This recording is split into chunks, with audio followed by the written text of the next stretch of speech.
चलो भाई शुरू करते हैं।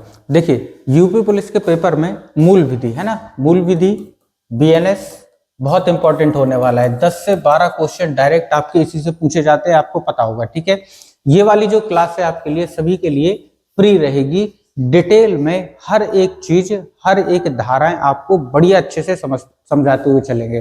कल मैंने आपको कुछ चीजें बताई थी, मूल विधि का पूरा सिलेबस मैंने बताया था, है ना, कि ये 8 चैप्टर आपको पढ़ने हैं और कल मैंने इसकी शुरुआत कर दी थी, बेसिक मैंने बता दिया था।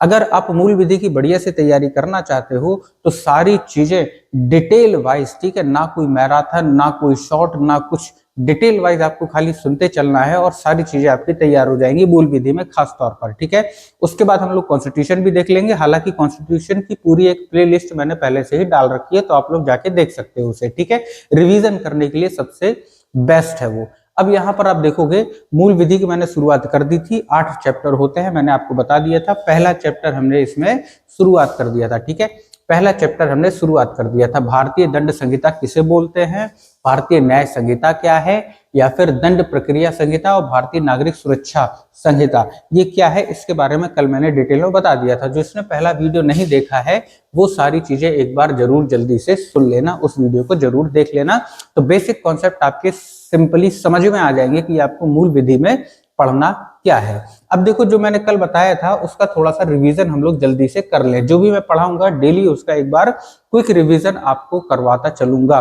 और ये सारी पीडीएफ वगैरह आपको जल्दी से मिलना स्टार्ट हो जाएंगी। ठीक है, देखो कल मैंने बताया था जेम्स स्टीफन का कथन, जेम्स, और इंपॉर्टेंट है ये भी बताया था, और कैरी के बारे में बताया था, ये भी इंपॉर्टेंट है। जेम्स स्टीफन ने अपराध को बताया था कि अपराध क्या होता है। ठीक है, अपराध की डेफिनेशन बताई थी किसने, जेम्स स्टीफन ने। क्या बोला था, अपराध एक ऐसा कृत्य यानी कि कार्य है जो विधि यानी कि लॉ, कानून द्वारा निषिद्ध तथा समाज के नैतिक मनोभावों के प्रतिकूल दोनों ही होते हैं। ये मैंने बताया था कथन किसका है, जेम्स स्टीफन ने। कैनी की बुक मैंने कहा था याद रखना, outline of criminal law, outlines of criminal law most important किताब है। दोनों ही क्वेश्चन पहले आ चुके हैं। ठीक है ना।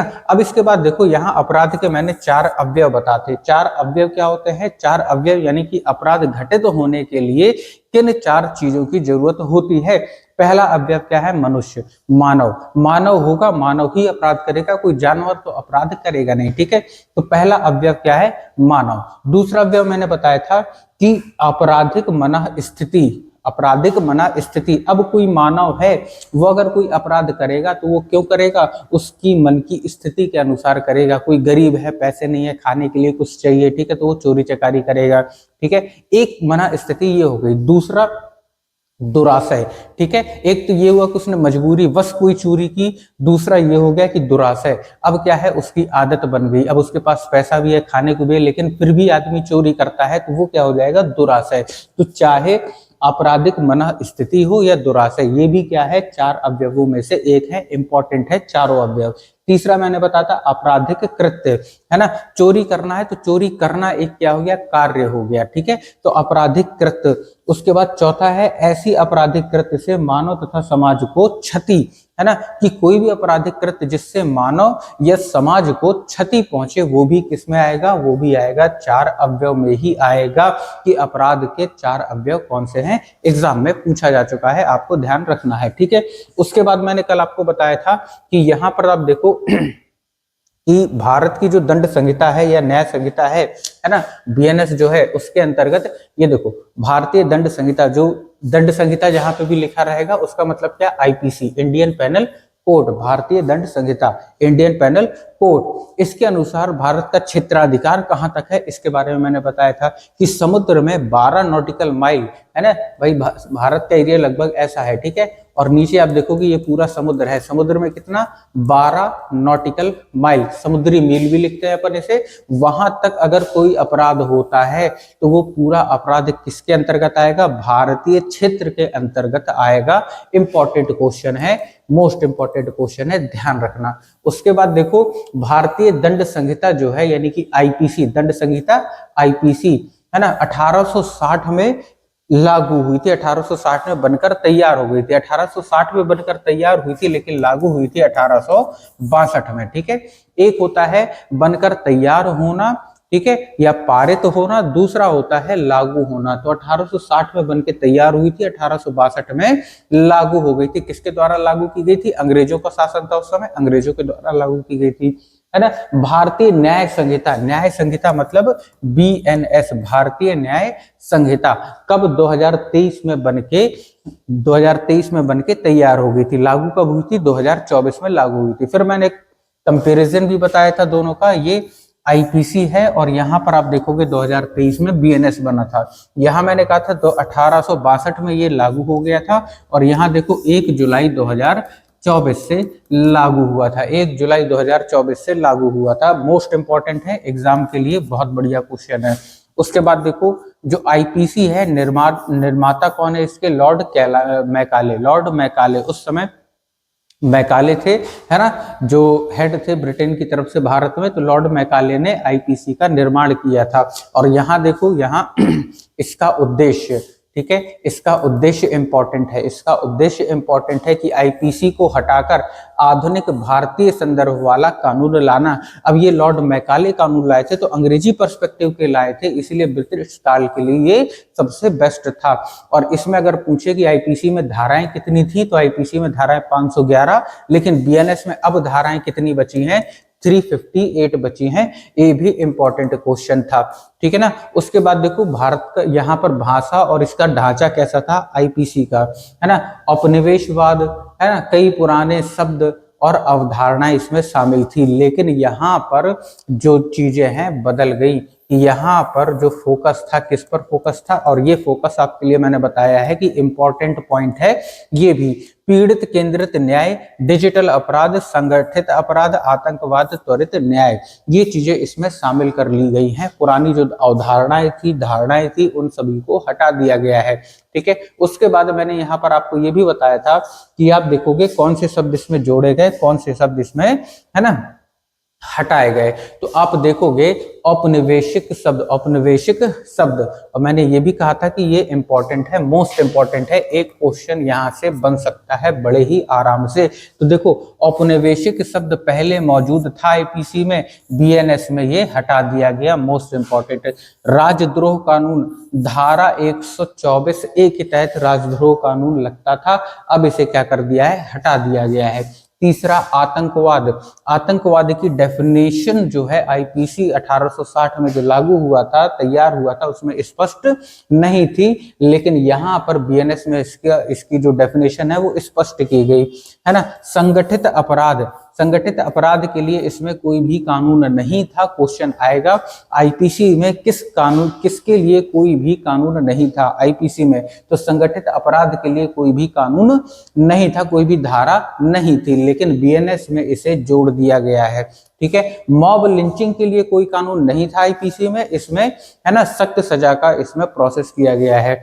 महिला और बच्चों से संबंधित जो अपराध है इसमें सीमित उसमें दंड था या सीमित कार्यवाहियां की जाती थी, सीमित धाराएं थी, लेकिन यहाँ पर बीएनएस में, है ना, अधिक शक्ति के साथ इसमें धाराएं और इम्प्लीमेंटेशन इसमें दिया गया है। फिर उसके बाद देखोगे सार्वजनिक सेवा, ये क्या है? सार्वजनिक सेवा, इसमें नहीं थी और इसमें वैकल्पिक दंड उपस्थित है, ठीक है, ये मैंने बता दिया था। उसके बाद यहाँ देखो एक चीज मैंने ये भी बताई थी कि धारा 1 को हमने डिस्कस कर लिया था, है ना, कि जो भारतीय दंड संहिता, दंड संहिता मतलब आईपीसी, आईपीसी में धारा 1 थी, आईपीसी में जो धारा 1 थी वो क्या कहती थी कि आईपीसी यानी इंडियन पेनल कोड, उसका नाम क्या होगा, ठीक है। तो धारा 1 क्या बोलती थी आईपीसी की कि उसका संक्षिप्त नाम क्या होगा, संक्षिप्त नाम क्या होगा, उसका प्रसार क्या होगा, कितना होगा प्रसार, इस चीज के बारे में धारा 1 बताती थी। सेम वही चीज बीएनएस की धारा 1 में, सेम वही चीज बीएनएस की धारा 1 में भी बताई गई है। क्या क्या? संक्षिप्त नाम, प्रारंभ और लागू होने से संबंधित, ठीक है। अब पहली धारा और इसमें आईपीसी की पहली धारा हो या बीएनएस की पहली धारा हो, दोनों ही बताती हैं संक्षिप्त नाम के बारे में, लागू होने के बारे में और उस क्षेत्र के बारे में कहां कहां लागू होगा, ठीक है। तो आपको धारा 1 याद रखना है, इंपॉर्टेंट धारा है। सारी धाराओं को हम लोग डिटेल में यहाँ पर समझेंगे और आपको ज्यादा कुछ करने की जरूरत नहीं पड़ेगी। अगर आप खाली ध्यान से सुनते रहेंगे तो सारी चीजें आपको याद हो जाएंगी, ठीक है। उसके बाद मैंने आपको बताया था कि जो आईपीसी है, आईपीसी वो जम्मू कश्मीर में लागू नहीं होती थी। कब, है ना, 31 अक्टूबर 2019 के पहले तक, 31 अक्टूबर 2019 के पहले तक आईपीसी जम्मू कश्मीर में लागू नहीं होती थी। यानी क्वेश्चन आपका बनेगा कि आईपीसी किस एक राज्य में लागू नहीं होती थी, तो जम्मू कश्मीर में लागू नहीं होती थी। ठीक है, जब 370 आर्टिकल जम्मू कश्मीर से हटा तो उसके बाद 31 अक्टूबर 2019 से यहां पर भी यानी जम्मू कश्मीर में भी आईपीसी लागू कर दी गई थी। हालांकि 2023 में आईपीसी को ही खत्म कर दिया गया, उसकी जगह पर बीएनएस लाया गया और बीएनएस में यह कहा गया कि संपूर्ण भारत में लागू होगी, कोई भी राज्य इससे अछूता नहीं रहेगा। ठीक है, उसके बाद मैंने ये बताया था कि 1 जनवरी 1862 में आईपीसी लागू हुई थी और 2023 में बीएनएस बन के तैयार हुआ था। लागू कब हुई थी? 1 जुलाई 2024 में लागू हो गई थी। यहां तक हमने सारी चीजें डिस्कस कर ली थी। ठीक है, मैं हर एक चीजें जो डिस्कस करूंगा, जो मैं पढ़ाऊंगा अगले दिन, उसका क्विक रिवीजन भी बताता चलूंगा। 5 मिनट लगेंगे, सारा रिवीजन हम कर लेंगे बड़े आराम से। ठीक है, अब देखो आगे चलते हैं। ठीक है ना, आगे देखो, अब यहाँ पर मैं दोनों चीजों का कंपेयर लेके चलूंगा कि आईपीसी की जो धारा थी वो क्या कहती थी और सेम बीएनएस की वो धारा क्या कहती है। इससे होगा क्या कि अगर बाई चांस उसने ऐसा पूछा कि आईपीसी की फलाना धारा में ये था तो बीएनएस की किस धारा में ये चीजें शामिल है। ठीक है, जैसे यहां देखो, है ना, जहां पे भादासा आ जाए मतलब इंडियन पेनल कोड की बात हो रही है। ठीक है, आईपीसी भारतीय दंड संहिता की बात हो रही है। ठीक है, भादासा लिखा हो मतलब आईपीसी की बात हो रही है, भारतीय दंड संहिता की बात हो रही है। ठीक है, और जहां पर, है ना, भारतीय न्याय संहिता आ जाए तो उसका मतलब क्या होगा? बीएनएस। ठीक है, ध्यान रखिएगा, बीएनएस भारतीय न्याय और एस से संहिता। ठीक है, तो जो आईपीसी की धारा 2 थी, धारा 1 हमने पढ़ ली कि धारा 1 का मतलब क्या था? संक्षिप्त नाम, उसका क्षेत्राधिकार कितना होगा कि भारत के कितना क्षेत्र कवर होगा, और साथ साथ में वो लागू कब हुआ, कैसे हुआ, ये चीजें। अब ये देखो धारा 2, आईपीसी की धारा 2 के अनुसार क्या है? जो व्यक्ति भारत के राज्य क्षेत्र के अंतर्गत अपराध करता है वह इस संहिता द्वारा दंडित किया जाएगा। यानी कि आईपीसी की जो धारा 2 है वो क्या कहती थी? कहती थी कि जो भी आदमी, जो भी व्यक्ति भारत के क्षेत्राधिकार में, यानी भारत का जितना भी क्षेत्र है जहां पर भारत का क्षेत्राधिकार है उसके अंतर्गत अगर कोई अपराध करता है तो उसे दंड मिलेगा। किसके तहत? आईपीसी के तहत, इंडियन पेनल कोड के तहत। अब आप देखोगे 2023 में जो ये धारा आई है ना, कौन सी? धारा 1(3), धारा 1(3), 3 ब्रैकेट में है। ठीक है, पहली धारा है उसका तीसरा पॉइंट, पहली धारा है उसका तीसरा पॉइंट। ठीक है, तो जो यहां पर आप देखोगे आईपीसी की धारा 2 में जो बात कही गई है कि किसे दंड दिया जाएगा, कि जो भारतीय क्षेत्र के अंतर्गत अपराध करेगा उसी को दंड दिया जाएगा। बीएनएस की धारा 1(3), ठीक है, पहले की तीसरी, है ना, के अनुसार जो व्यक्ति भारत के राज्य क्षेत्र के अंतर्गत अपराध करता है वह इस संहिता द्वारा दंडित किया जाएगा। कहने का मतलब जो हमने यहाँ पर अभी पढ़ा कि आईपीसी की जो धारा 2 कहती थी, सेम वही चीज बीएनएस की धारा पहले की तीसरा, का खा गा, पहले की गा, 3 लिख के आएगा या गा लिख के आएगा। ठीक है, बेसिकली 3 लिख के ही आएगा। ठीक है, तो पहले का तीसरा पॉइंट भी सेम वही चीज कहती है जो आईपीसी की धारा 2 कहती थी कि भारत के क्षेत्र के अंतर्गत जो भी अपराध करेगा, है ना, वो दंड का भागीदार होगा। किसके अंतर्गत? बीएनएस के अंतर्गत। ठीक है ना, बात क्लियर है। तो धारा 1 हमने पढ़ी, धारा 1 में क्या है? संक्षिप्त नाम, है ना, संक्षिप्त नाम और क्षेत्राधिकार, कहाँ कहाँ भारत का क्षेत्र है वो, और उसके बाद उस क्षेत्र के अंतर्गत वो चीज कैसे लागू हुई, यानी आईपीसी कैसे लागू हुई या बीएनएस कैसे लागू हुई, ये धारा 1 में। ठीक है, अब बीएनएस की जो धारा 1.3 है, यानी कि 1(3) है, पहले का तीसरा पार्ट है ना, वो क्या कहती है? वो वही कहती है जो आईपीसी की धारा 2 कहती थी। क्या कहती थी? कि भारत के क्षेत्र के अंतर्गत जो भी व्यक्ति अपराध करेगा, है ना, उसे बीएनएस के द्वारा ही दंड मिलेगा या आईपीसी के द्वारा दंड मिलेगा। तो आईपीसी तो खत्म हो गई, तो अब भारत के क्षेत्र के अंतर्गत जो भी कोई व्यक्ति अपराध करेगा उसे बीएनएस की धारा के अंतर्गत, बीएनएस की धारा 1 3 के अंतर्गत उसे दंड मिलेगा, और धारा आईपीसी की 2 के बराबर है, ये समान है, वही चीज कहती है। ठीक है ना, ये आपकी पहली धारा। दूसरी धारा ये क्लियर हो गई। ठीक है, अब देखो यहाँ पर इस संहिता की धारा 4, इस संहिता की धारा 4 के अनुसार भारत के बाहर किसी भी स्थान पर भारतीय नागरिक द्वारा या भारत के पंजीकृत किसी पोत या विमान पर, वह चाहे जहां भी हो, किसी व्यक्तित्व द्वारा इस संहिता के अंतर्गत अपराध किए जाने पर इस संहिता में उपलब्ध लागू होंगे। इस संहिता के उपबंध उस व्यक्ति पर भी पर नहीं लागू होंगे जो भारत के बाहर किसी स्थान से भारत के किसी कंप्यूटर साधन को लक्ष्य करते हुए अपराध करता है। ठीक है, अब इसका मतलब समझ लो, ये किसकी बात हो रही है? ये बात हो रही है धारा 4 की, धारा 4 की, यानी कि ये आईपीसी धारा 4 की बात हो रही है। सेम जो यहाँ पर है वही चीज यहाँ पर हमें धारा 5 में भी देखने को मिलेगी, जो कि बीएनएस की है, बीएनएस की धारा 5 में भी देखने को मिलेगी। अब पहले इसका मतलब समझ लो, है ना।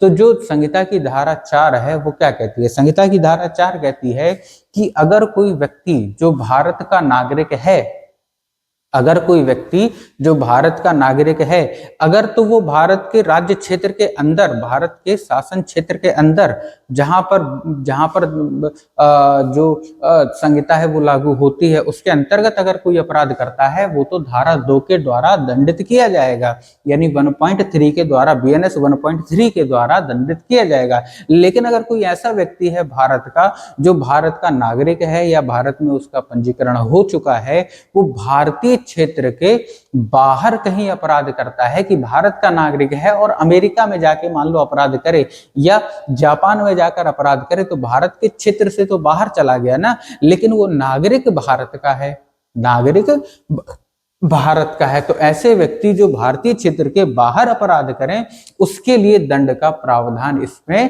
किया गया है। अब यहां पर देखो, इस संहिता में उपलब्ध उस व्यक्ति पर नहीं लागू होगी जो भारत के बाहर किसी स्थान पर भारत में किसी कंप्यूटर साधन को लक्ष्य बनाते हुए अपराध करता है। अब आईपीसी की जो धारा 4 थी, आईपीसी की जो धारा 4 थी, यहां पर एक लूप होल था कि अगर कोई भारत का नागरिक अमेरिका में बैठकर, ध्यान से सुनिएगा, अगर कोई भारत का नागरिक अमेरिका में बैठकर, भारत का नागरिक है लेकिन बैठा कहाँ है? अमेरिका में, वहां से बैठकर कंप्यूटर के द्वारा कोई साइबर क्राइम भारत के अंदर करता है, तो वो इस धारा के अंतर्गत नहीं आता था, वो इस धारा के अंतर्गत नहीं आता था। लेकिन जो बीएनएस की धारा 1.5 है, पहले भाग, पहली धारा का 5वां भाग, भारत के क्षेत्रातीत अपराधों का संहिता के विस्तार के बारे में प्रावधान है, जो भारतीय दंड संहिता के 4 के समान है। इसमें भी ऑलमोस्ट वही चीज बोली गई, बस फर्क इतना है कि जो विदेश में बैठा भारतीय नागरिक है, भारत के अंदर साइबर क्राइम यानी कंप्यूटर के द्वारा कोई क्राइम करता है ना, तो उसके लिए भी दंड का प्रावधान यहाँ पर है, लेकिन डायरेक्ट नहीं है, उसके लिए अलग से इन्होंने नियम कायदे कानून बना के रखे हैं। यानी इस अपराध को, डिजिटल अपराध को जो भारत से बाहर बैठकर किया जा रहा है, भारत के अंदर किसी भारतीय नागरिक द्वारा, उसके लिए यहाँ पर कड़ाई का प्रबंध किया गया है बीएनएस की धारा 1.5 में। बात क्लियर है? बात ठीक है ना, है ना। तो बीएनएस की धारा 1.5 किसके बराबर है? आईपीसी की धारा 4 के बराबर है। यहां तक बात क्लियर हो गई, ठीक है ना। सिंपल लैंग्वेज में कहें तो आईपीसी धारा 4 बराबर है बीएनएस धारा 1.5 के, बीएनएस धारा 1.5 के। बात ठीक है ना। तो क्या यहाँ पर क्या समझ में आया हमें कि यहाँ पर कहता है कि जो भी भारत का नागरिक या जो भारत में पंजीकृत है, वो विदेश में यानी भारतीय क्षेत्र के बाहर कहीं भी रहकर भारत के अंदर अगर कोई क्राइम करता है, कब? जब वो कंप्यूटर का यूज करता है, मोबाइल का यूज करता है, डिजिटल क्राइम करता है, साइबर क्राइम करता है, तो यहाँ पर आईपीसी में इसके लिए कोई प्रॉपर उपबंध नहीं थे, लेकिन बीएनएस में उपबंध दिए हैं इसके, ठीक है। ये फर्क है दोनों में, है ना। और इसके अलावा जो भारत के क्षेत्र के बाहर कहीं कोई अपराध करता है, तो उसके लिए दंड की सजा इसमें भी थी, सेम सजा इसमें भी है। बात क्लियर है? चलिए अब यहाँ पर आप देखोगे धारा 2 हमने देख ली, या बीएनएस की धारा 1.5 हमने देख ली। अब आगे चलते हैं। अब आगे देखो ये अब यहाँ पर आप देखोगे बात हो रही है आगे भारतीय मतलब दंड संहिता की, दंड संहिता यानी आईपीसी, दंड संहिता यानी आईपीसी, शब्द समझते जाना बिल्कुल। आईपीसी की कोई बात विशेष विधि, विधि मतलब लॉ यानी कि कानून, ठीक है ना, कानून, या स्थानीय विधि, स्थानीय विधि यानी कि स्थानीय जो कानून है के उपबंधों पर प्रभाव नहीं डालती, है ना। यानी कि भारतीय दंड संहिता जो थी यानी आईपीसी जो थी, है ना, कि कोई बात विशेष विधि या स्थानीय विधि के उपबंधों पर कोई प्रभाव नहीं डालती थी। कोई विशेष लॉ है, कोई विशेष कानून है, चाहे वो अंतर्राष्ट्रीय स्तर का हो या भारतीय क्षेत्र, अंतर्राष्ट्रीय स्तर की हम बात कर ही नहीं रहे हैं, भारत के अंदर की बात कर रहे हैं, ठीक है। तो कोई विशेष लॉ है, तो जो आईपीसी की जो मतलब विशेषता थी वो क्या थी, मतलब विशेषता क्या, एक प्रकार की कमी मान सकते हो, जो विशेष कानून थे उस पर हस्तक्षेप नहीं होता था या उस पर सख्ती नहीं होती थी। वहीं अगर बीएनएस की बात करें, है ना, भारतीय न्याय संहिता बीएनएस की बात करें, है ना, विशेष विधि या स्थानीय विधि के उपबंधों पर यहाँ पर भी कोई प्रभाव नहीं डालता है, ठीक है। कोई विशेष नियम है, कोई कानून है, विशेष जो कानून है उस पर बीएनएस भी शांत रहता है, कुछ नहीं बोलता। तो ये जो पॉइंट है मोस्ट इंपॉर्टेंट पॉइंट आपके लिए होने वाला है, मोस्ट इंपॉर्टेंट पॉइंट होने वाला है, ठीक है। क्वेश्चन कैसा बनेगा, क्वेश्चन बनेगा क्या भारतीय न्याय संहिता 2023, है ना, भारतीय न्याय संहिता 2023 का प्रभाव कहां पर नहीं पड़ता, कहां पर नहीं पड़ता। तो कहां नहीं पड़ता, विशेष विधि यानी विशेष कोई कानून है या स्थानीय विधि, यहां पर इसका कोई प्रभाव नहीं पड़ता, प्रभाव शून्य है यहां पर। क्लियर है। चलो आगे देखो। अब यहां देखो धारा 10 में, अब ये धारा 10 किसकी है, आईपीसी की, धारा 10 किसकी है, आईपीसी की, ठीक है ना। धारा 10 पढ़ेंगे आईपीसी की, और बीएनएस की धारा पढ़ेंगे 219, बीएनएस की धारा पढ़ेंगे 219, ठीक है। बीएनएस की धारा 2.19, ठीक है, 2.19, ठीक है। तो बीएनएस की धारा 219 और आईपीसी की धारा 10 बराबर हैं। ये क्या बताती हैं, ये बताती हैं कि पुरुष और स्त्री के बारे में बताती हैं, है ना, के बारे में बताया गया है। पुरुष शब्द किसी भी, यानी कि डेफिनेशन दी गई है कि पुरुष की डेफिनेशन क्या होगी और स्त्री की डेफिनेशन क्या होगी, ठीक है। तो पुरुष की डेफिनेशन देखो, क्वेश्चन यहां से भी आपका इंपॉर्टेंट क्वेश्चन पहले भी बना है और आगे भी बनेगा, बीएनएस से भी इसी में क्वेश्चन बनेगा, ठीक है ना। तो देखो पुरुष क्या है, पुरुष शब्द किसी भी आयु के मानव यानी कि नर का घोतक है, यानी कि कोई भी मानव है, नर यानी मेल, है ना, मेल जो है वो सब पुरुष कहलाएंगे, चाहे वह 1 दिन का हो या 100 वर्ष का हो, वो सभी पुरुष कहलाएंगे। चाहे वो 1 दिन का हो, पैदा होते ही 1 दिन का हो, या 100 वर्ष का हो, वो पुरुष कहलाएगा। अगर वो नर यानी कि मेल है, पुरुष कहलाएगा, ठीक है। या उसके ऊपर का हो, चाहे 100 वर्ष के ऊपर का भी हो, बट ठीक है, कानूनी लैंग्वेज है, कानूनी भाषा है, इसलिए हर एक चीज डिस्क्राइब करना जरूरी है। अगर यहाँ पर खाली इतना लिख देते कि चाहे वो 1 दिन का हो या 100 वर्ष का हो, वो पुरुष कहलाएगा, तो आदमी कहता है यार हम तो 101 साल के हैं, इसका मतलब हम क्राइम कर सकते हैं। क्यों? क्योंकि वो 100 वर्ष के अंदर होता तो पुरुष कहलाता, 101 वर्ष का हो गया तो पुरुष नहीं कहलाता, कानून में उसे छूट मिल जाती। तो ये जो लूप होल्स होते हैं, छोटे छोटे वकील इन्हीं पर काम करते हैं, ठीक है। जो एडवोकेट होते हैं इन्हीं शब्दों को पकड़ते हैं, इसीलिए कानून बनाने वाले जो कानून निर्माता होते हैं वो हर एक शब्द को पकड़कर चलते हैं। तो यहाँ पर देखो इसने सबको शामिल कर लिया कि चाहे वो 1 दिन का हो, है ना, या 100 वर्ष का हो या उससे ऊपर हो, यानी किसी भी आयु वर्ग का हो, मेल है, नर है, मतलब वो पुरुष है। इसी प्रकार स्त्री शब्द किसी भी आयु वर्ग यानी कि मानव नारी यानी फीमेल का घोतक है। तो इसके लिए भी क्या कहा, चाहे वो 1 दिन की हो, 100 वर्ष की हो या 100 वर्ष से ज्यादा की हो। नारी है, मानव में जो जाति नारी होती है, फीमेल, वो सारी नारियां कहलाएंगी, ठीक है। ये डेफिनेशन जो हमारी आईपीसी की धारा 10 में दी गई थी, सेम यही डेफिनेशन बीएनएस की धारा 19 यानी कि 2.19 में दो धारा दूसरे के 19वें भाग में दी गई है, धारा दूसरे के 19वें भाग में दी गई है। 2.19 धारा दूसरे के 19वें भाग में दी गई है ना। तो आपको सिंपली याद रखना है ना, सिंपली याद रखना है बीएनएस धारा 2.19 या 2 की 19वीं जो है, इसमें मेल और फीमेल की डेफिनेशन दी गई है, पुरुष और स्त्री की डेफिनेशन दी गई है कि कौन पुरुष कहलाएगा, कौन स्त्री कहलाएगी। ठीक है, चलो आगे चलते हैं। ठीक है ना,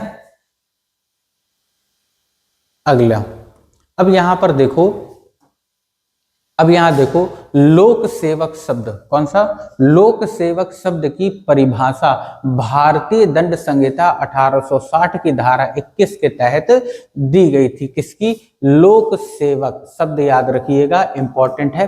पुलिस में 2021 का जो पेपर हुआ था एसआई में, उसमें आया था। ठीक है, लेकिन ये जो आया था ये आईपीसी की धारा के अंतर्गत पूछा गया था। ठीक है, तो सेम इसी की हम बीएनएस की धारा पूछेंगे तो आपकी सारी चीजें क्लियर हो जाएंगी कि अगर इसी क्वेश्चन को बीएनएस में डाल के देता है तो क्वेश्चन कैसा बनेगा, उसका हमें क्या आंसर लगाना है। ठीक है, तो जो लोक सेवा शब्द का जो परिभाषा है भारतीय दंड संहिता यानी आईपीसी 1860 की धारा 21 में दी गई है कि लोक सेवक कौन होगा। इंपॉर्टेंट शब्द है लोक सेवक। आप यूपी पुलिस में जा रहे हैं, ठीक है, पुलिस में जा रहे हैं तो लोक सेवक शब्द की परिभाषा किस धारा में दी गई है आपके लिए बहुत इंपॉर्टेंट होने वाला है। ठीक है, तो यहाँ पर देखो आईपीसी की बात करें तो धारा 21 में, लेकिन बीएनएस की बात करें तो बीएनएस की धारा 2 का 18वां भाग, 2 का 18वां भाग 2.28 2 का 18वें भाग। ठीक है, तो दूसरे के 18वें भाग में बीएनएस के दूसरे के 18वें भाग में लोक सेवक से संबंधित है, उसकी डेफिनेशन दी गई है ना। तो लोक सेवक की संबंधित या उसकी जो डेफिनेशन है कि कौन लोक सेवक होगा, उसकी डेफिनेशन कहां पर है? बीएनएस की धारा 228, बीएनएस की धारा 228 है ना। 228 का मतलब धारा 2 भाग 28, 2 के अंदर जो 0.1, 0.2, 0.3 करके होते हैं ना, 2.1, 2.1, 2.3, तो 2.28 2.28 बीएनएस की धारा 228, बीएनएस की धारा 228 क्या कहा है, किसकी डेफिनेशन है? इसमें लोक सेवक की डेफिनेशन है ना। तो हमने यहां पर देखो 2.19, 2.19 जो बीएनएस में हमने पढ़ी वो क्या थी? मेल और फीमेल की डेफिनेशन बताता है। 2.28 किसकी डेफिनेशन बताता है? लोक सेवक की डेफिनेशन बताता है। दोनों ही आपको याद रखना है। ठीक है, 2.19 मेल और फीमेल की डेफिनेशन बताता है, 2.28 लोक सेवक की डेफिनेशन बताता है। क्लियर है? चलो अब देखो है ना, अब यहां से दूसरा चीज, यहां से आप देखोगे तो यहां पर बताया है, यहां पर हमसे कह रहा है इस संहिता की धारा 24, इस संहिता मतलब आईपीसी, आईपीसी की धारा 24 में बेईमानी से, है ना, बेईमानी से यानी डिसऑनेस्टली, बेईमानी से यानी डिसऑनेस्टली यानी बेईमान, ठीक है, इसकी परिभाषा दी गई है। जो कोई इस आशय से कोई कार्य करता है कि एक व्यक्ति को सदोष अभिलाभ कारित करे या अन्य व्यक्तियों को सदोष हानि कारित करे तो वह उस कार्य को बेईमानी से करता है ना। अब आप देखोगे आईपीसी की धारा 24 हो या जो अब आपके एग्जाम में आनी है बीएनएस की धारा 2.7, इन दोनों में बेईमानी की डेफिनेशन, बेईमानी से की डेफिनेशन है। किसकी? बेईमानी से की डेफिनेशन है।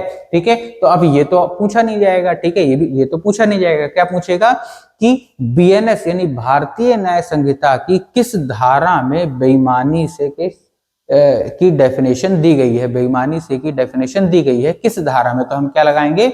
धारा 2.7, धारा 2 की 7वां भाग, 2 का 7वां भाग, धारा 2.7। अब यहाँ पर एक चीज और आ गई, हमने देखो यहाँ पर 2.19 पढ़ ली, 2.28 पढ़ ली, अब यहाँ पर हमने पढ़ लिया 2.7 पढ़ लिया। अब बेईमानी क्या है? बेईमानी क्या है? बेईमानी क्या है? बेईमानी है कि अगर कोई व्यक्ति, बेईमानी की डेफिनेशन क्या है ये भी पूछ सकता है, वहां पर 4 ऑप्शन आपको दे देगा, ठीक है। बेईमानी क्या है? अगर कोई व्यक्ति अपने उद्देश्य को सिद्ध करने के लिए दूसरों को नुकसान पहुंचाता है, पीड़ा देता है या उन्हें घाटा पहुंचाता है, ठीक है, नुकसान पहुंचाता है या घाटा पहुंचाता है। पीड़ा देना शब्द हटा देंगे अपन, पीड़ा से इसका लेना देना नहीं है, लेकिन जो कोई व्यक्ति है ना किसी दूसरे व्यक्ति को नुकसान पहुंचाता है या उसे घाटा पहुंचाता है, उसे अपन बोलते हैं क्या? बेईमान, ठीक है। बेईमान आपको पता भी होगा, ठीक है ना।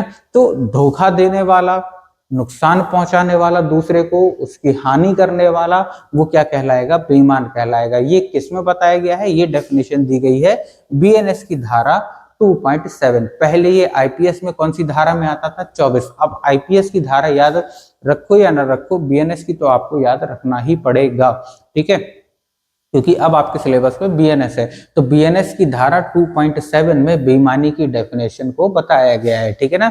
अब यहाँ पर देखो, अब देखो जरा हमने क्या क्या देख लिया। हमने देख लिया सबसे पहले 2.19 देखा था, फिर 2.28 देखा, फिर 2.7 देखा, ये हमने देख लिया। 2.19 में क्या था? मेल और फीमेल। साथ साथ में दोहराते चलोगे बहुत अच्छा रहेगा, हर एक पॉइंट आपको क्लियर हो जाएगा, सारी चीजें याद भी हो जाएंगी, ठीक है। 2.19 में क्या था? मेल और फीमेल की डेफिनेशन। 2.28 में क्या था? लोक सेवा, है ना, लोक सेवक की डेफिनेशन। 2.7 में क्या था? इसमें, है ना, इसमें बेईमान, है ना, बेईमानी से की डेफिनेशन थी 2.7 में। ये हमने 3 चीजें पढ़ ली। इसके अलावा हमने जो धारा 1 थी, धारा 1 थी, इसे देख लिया। धारा 1 थी, धारा 1 क्या कहती थी कि भारतीय दंड संहिता या न्याय संहिता, भारतीय न्याय संहिता यानी बीएनएस का संक्षिप्त नाम क्या होगा, उसका प्रभाव क्षेत्र क्या होगा, कब लागू हुई, ठीक है, ये सब दिया है हमें धारा 1 में, ठीक है। बात क्लियर है यहां तक सारी चीजें। अब आगे धीरे धीरे पढ़ना है, सारी चीजें तसल्ली बस तरीके से आप लोग पढ़ोगे तो हर एक पॉइंट आपका क्लियर हो जाएगा, हर एक पॉइंट क्लियर हो जाएगा, ठीक है। चलो आगे देखो, आगे अब देखो धारा 34, ठीक है, आईपीसी की बात हो रही है यहाँ पर। आईपीसी धारा 34 के अधीन सामान्य आशय का अर्थ है, सामान्य आशय का अर्थ है, कहने का मतलब आईपीसी की धारा 34 में हमें क्या बताया गया था? सामान्य आशय। क्या बताया गया था? सामान्य आशय की डेफिनेशन हमें बताया गया था, ठीक है ना।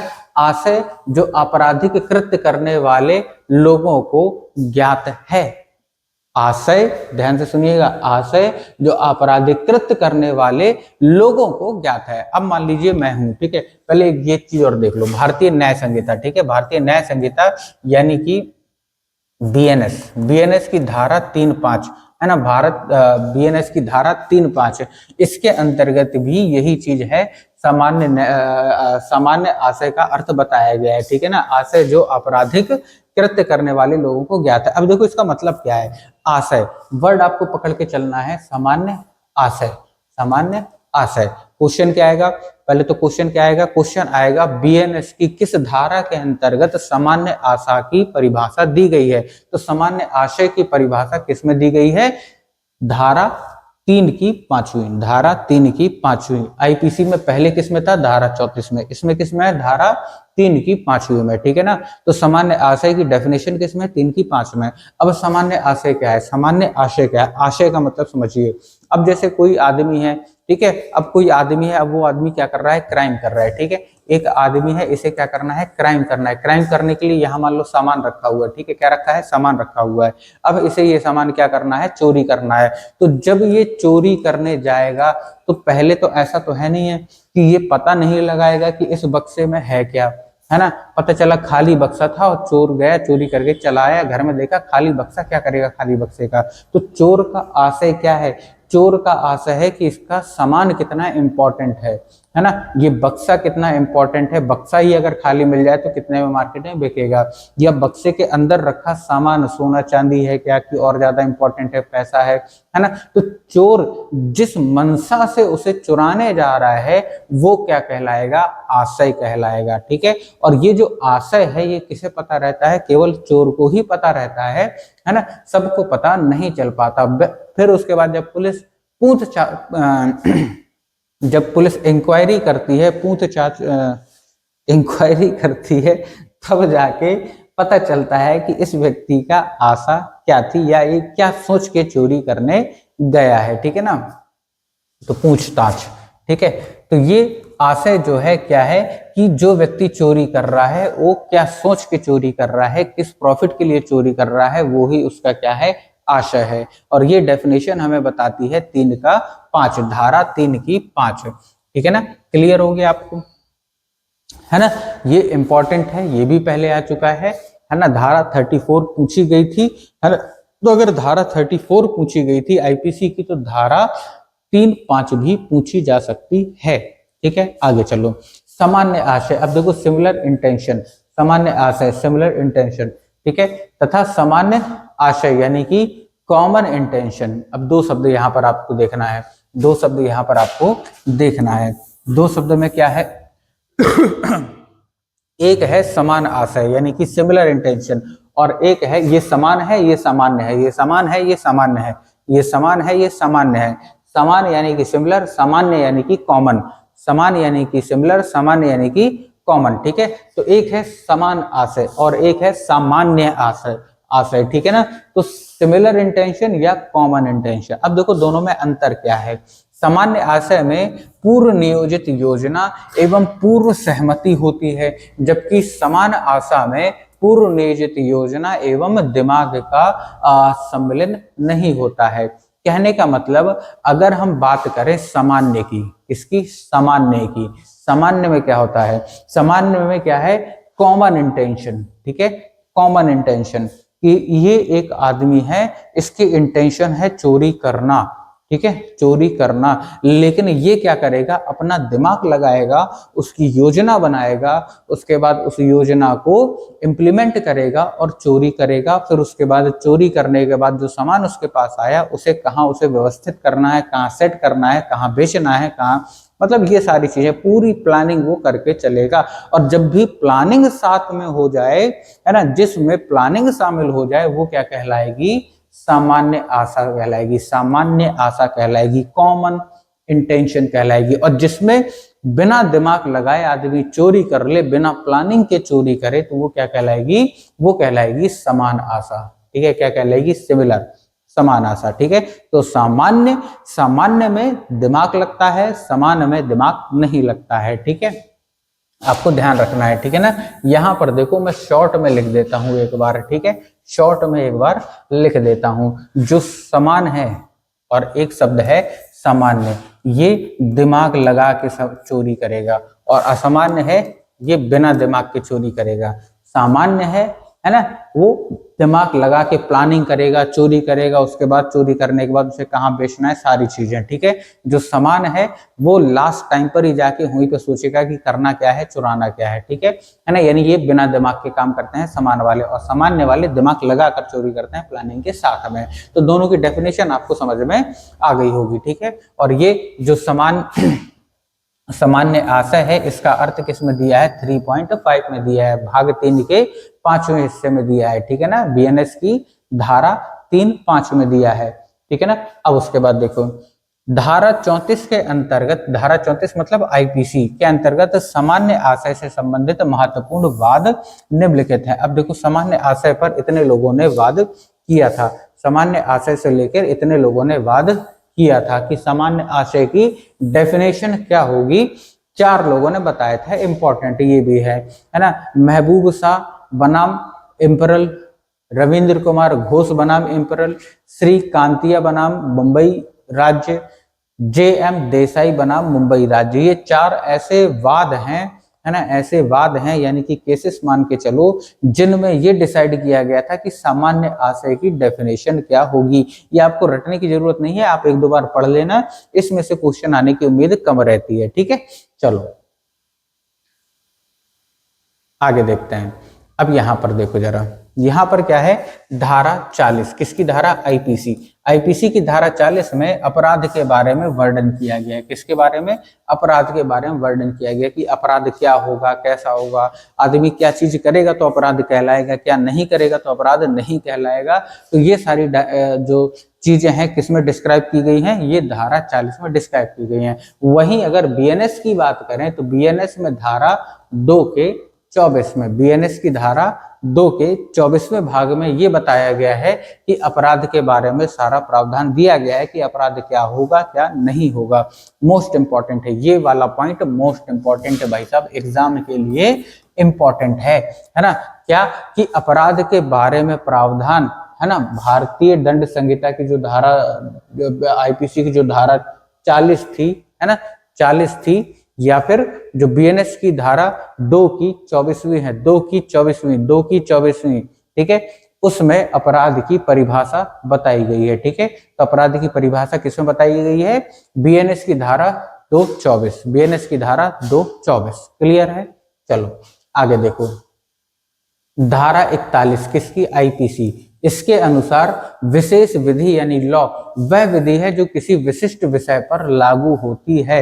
विशेष विधि, विधि मतलब कानून, यानी ऐसी विधि, ऐसा लॉ जो किसी पर्टिकुलर विशेष सब्जेक्ट पर, जैसे जम्मू कश्मीर था या असम मेघालय के लिए जो अलग अलग से कानून बने हुए हैं, ठीक है, तो जो विशेष विधि है वहीं पर लागू होंगे। यानी कि जो धारा 41 है तो विशेष विधि वह विधि है, वह कानून है जो किसी विशिष्ट विषय पर ही लागू होंगे, इसके अलावा कहीं और लागू नहीं होंगे। ठीक है, अगर हम बात करें बीएनएस की, अगर हम बात करें बीएनएस की, तो बीएनएस में धारा 30 सेम वही कहती है जो आईपीसी की धारा 41 कहती है। बीएनएस की धारा 30 सेम वही कहती है कि विशेष विधि यानी विशेष कानून वह कानून है जो किसी विशिष्ट विषय पर लागू होते हैं। विशेष विधि यानी विशेष कानून वह कानून है, वह विधि है जो किसी विशिष्ट विषय पर ही लागू होते हैं, इसके अलावा कहीं लागू नहीं होंगे। ये कौन कहती है, ये कहती है हमें धारा 2 की 30 कहती है, धारा 2 की 30, बीएनएस की धारा 2 की 30 कहती है। क्लियर है, ठीक है, चलो तो यहां पर आप देखोगे धारा 2 की 24, बीएनएस की धारा 2 की 24 क्या बताती थी हमें, अपराध की डेफिनेशन। 2 की 24 ने बताया अपराध की डेफिनेशन, 2 की 30 ने क्या बताया, विशेष विधि, विशेष हाँ आ रहा है, बस 2 मिनट में आ रहा है। विशेष विधि जो है क्या, विशेष विधि कहीं विशिष्ट विषय पर ही लागू होगी, इसके अलावा कहीं और लागू नहीं होगी। ठीक है ना, तो ये आपको क्लियर रखना है। ठीक है, चलो यहां तक हमारा हो गया है ना। छोटी छोटी क्लासों में आपको पढ़ना है, डिवाइड करके छोटी छोटी क्लासों में आपको पढ़ना है। ज्यादा से ज्यादा 10 से 12 क्लास आपकी लगेगी और 10 से 12 क्लासेस में आपका सारा बीएनएस कंप्लीट हो जाएगा। जब आप डिटेल में एक बार अच्छे से सुन लोगे, पढ़ लोगे, क्योंकि आपका पेपर होना है कब, मार्च में, है ना। और मार्च तक ये जो 10-12 क्लासेस मैं आपको करवाऊंगा, इसमें हर एक ये चीज डिटेल में बीएनएस का पूरा, यानी कि 10 से 12 नंबर जितने भी आएंगे आपके कंफर्म यहाँ सर हो जाएंगे। ठीक है ना, चलिए मिलते हैं आपके लिए अगले वीडियो में, तब तक के लिए धन्यवाद। बढ़िया से पढ़ाई करते रहिए।